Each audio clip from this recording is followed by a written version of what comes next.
अस्सलाम वालेकुम friends, welcome back to top smarties drama serial Biryani. जिसकी कि आने वाली एपिसोड में हम देखेंगे कि मीर को पढ़ाने की जिम्मेदारी निशा को दी गई।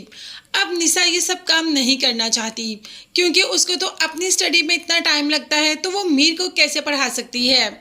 इसीलिए शम्सी साहब को साफ साफ इनकार कर देती है। अब शम्सी साहब भी जिद पे आ जाते हैं और कह देते हैं कि ठीक है, अगर तुम मीर को नहीं पढ़ा सकती तो जो यूनिवर्सिटी ने तुम्हें सारी स्कॉलरशिप्स दी हैं वो सब कुछ वापस कर दो और एक नॉर्मल इंसान की तरह यहाँ पर पढ़ाई करो, वो भी फीस देकर। अब ये बात तो निशा के लिए काफ़ी तकलीफ दे थी कि उसे पे करके पढ़ाई करना पड़ेगी, जबकि वो तो हमेशा स्कॉलरशिप पर ही आई है। शम्सी भी तो मजबूर है, आखिर मीर के दादा ने इस यूनिवर्सिटी की ज़मीन दी है, तो ऐसे कैसे मीर को छोड़ सकता है। मीर जो कि कभी ना यूनिवर्सिटी गया, ना स्कूल गया, ना कॉलेज गया। खैर यूनिवर्सिटी तो अब आ गया मगर स्कूल और कॉलेज कभी भी नहीं गया, उसे तो नाव हाव ही नहीं है। मगर निशा उसे आहिस्ता आहिस्ता सब कुछ सिखा देगी। अब निशा को उसे पढ़ाना ही पड़ेगा क्योंकि नहीं तो उसकी अपनी स्कॉलरशिप पर बात आ जाएगी। निशा ने भी कह दिया मीर से कि तुम मीर होगे ना तो अपने घर होगे, और हाँ, सारे उस्ताद तुम्हारे घर में जाकर घुटने टेकते होंगे, इस्लाम पेश करते होंगे, हाजिरियाँ देते होंगे, मगर मैं ऐसी बिल्कुल नहीं। अगर तुमने मेरे से पढ़ाई करनी है, मुझसे पढ़ना है, तो तुम्हें मेरे घर आना पड़ेगा, और वो भी उस टाइम पे जो टाइम मैं डिसाइड करूँगी।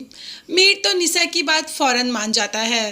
अब मीर निशा के घर जाएगा पढ़ने के लिए, तो देखते हैं कि निशा के घर जाकर मीर का एक्सपीरियंस कैसा होगा।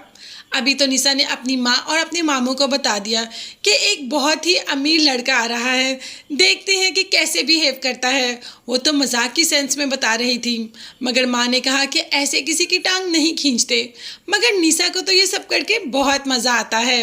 अब इस घर में माँ ही है जो मीर के साथ ज़रा थोड़ा साथ देगी।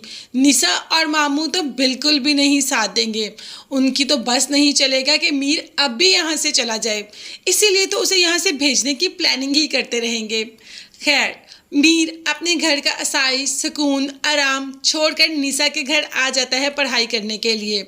सबसे पहले तो उसका सामना होता है डस्ट से, जिसको कि डस्ट एलर्जी भी है। अब इतनी डस्ट, इतना तंग घर, इतने छोटे कमरे, बैठने के लिए कोई अच्छा सोफ़ा भी नहीं, मीर इस सब में कैसे एडजस्ट करेगा। मगर मीर एडजस्ट कर लेगा। निशा ने इसीलिए तो घर आकर पढ़ने के लिए कहा क्योंकि निशा जानती है कि इसको आसाइशों की आदत है, और जब मेरे घर में आकर इसे कोई आसाइश नहीं मिलेगी तो ये बहुत जल्दी खुद ही कह देगा कि मुझे निशा से नहीं पढ़ना। मगर मीर भी यहाँ पर बहुत झीठ है, ऐसा वैसा तो कुछ भी नहीं कहेगा। हाँ, मीर यहाँ पे आएगा, मामू और निशा तो साथ बिल्कुल भी नहीं देंगे, मगर माँ बहुत अच्छा ख्याल रखेगी मीर का, और माँ की वजह से ही मीर यहाँ पर टिका रहेगा, नहीं तो निशा को तो बस नहीं चलेगा कि अभी मीर को निकाल दे। अपनी राय मुझे ज़रूर दें कि आपको ड्रामा बिरयानी कैसा लग रहा है। चैनल को लाजमी सब्सक्राइब कीजिएगा। नेक्स्ट वीडियोस तक के लिए अल्लाह हाफिज़, बाय बाय एंड टेक।